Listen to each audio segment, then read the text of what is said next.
سب سے پہلا کام ہم نے یہ کرنا ہے کہ اپنی اولادوں کو کثرت کے ساتھ حضور پہ درود پڑھنا سکھانا ہے. یہ ہم نے کام کرنا ہے، اپنی اولادوں کے سینوں میں درود ڈالنا ہے. میں جانتا ہوں کہ ہم جب لوگ چھوٹے تھے تو اس وقت محافل نعت کا رنگ کیا ہوتا تھا.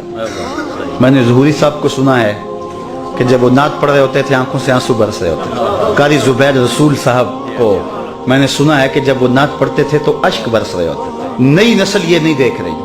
ہم نے جب محافل نعت دیکھی تھی تو اس وقت اشکوں کی برسات ہوتی تھی اور عشق سینے میں پیدا ہوا. اور جو آج آرٹسٹ اسٹیجوں کے اوپر آ کر کے مختلف رنگوں کے پٹکے باندھ کے اور عورتوں جیسے لباس پہن کے اور برستے نوٹوں کے اندر جو کچھ کر رہے ہیں، اس سے عشق رسول پیدا نہیں ہوتا.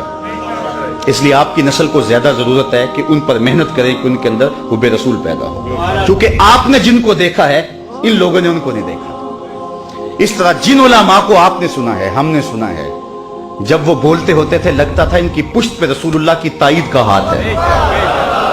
اور کیا آج اسٹیجوں کے اوپر ڈانس نہیں ہوتے؟ آج لطیفے نہیں سنائے جاتے؟ آج کیا رسول اللہ کے دین کا تماشا نہیں بن گیا؟ اگر آپ ناراض نہ ہوں تو کیا آج مولوی اپنے خطبے بیچ نہیں رہے؟ 40 ہزار کی تقریریں بک رہی ہیں، لفظ بیچے جا رہے ہیں، خطبے بیچے جا رہے ہیں. تو یہ قوم، یہ نسل کیا سن رہی ہے؟ یہ تو بدل ہو رہی ہے دین سے. اس لیے ماں باپ نے سنبھالنا اس نسل کو. تیسری بات، ہم نے جن پیروں کو دیکھا تھا جب ان کے سامنے جاتے تھے تو ہمارے دل ڈولتے تھے کہ جو دل میں خطرہ آتا ہے شیخ کی نگاہ اس پہ ہوگی. لیکن اب پیر کی نگاہ دل پہ نہیں، دل کے اوپر لگی ہوئی جیب پر ہے. تو آج پیر خود جو ہے وہ طالب زر بن گیا. تو اب نہ تو پیر میں وہ روپ نظر آیا، نہ مولوی میں وہ روپ نظر آیا، نہ نعت خواں میں وہ روپ نظر آیا. تو مجھے بتاؤ کہ یہ نئی نسل کہاں سے دین لے گی؟ علامہ اقبال نے اس وقت کہا تھا کہ اپنی نسل پر توجہ دو جب امیر ملت بھی موجود تھے. اس وقت کہا تھا جب سید احمد سعید کاظمی، بلکہ بعد کے یہ لوگ ہیں، اس دور میں کہا تھا. اور آج تو ہر لئی میں رازدار دین شدے. آج تو یہ معاملہ ہو گیا ہوا ہے. اس لیے ماں باپ کی ذمہ داری ہے. میں کہتا ہوں ڈاکٹر بناؤ اپنے بیٹے کو، انجینئر بناؤ، وقت کی ضرورت ہے، لیکن سب سے پہلے اس کے عاشق رسول بناؤ.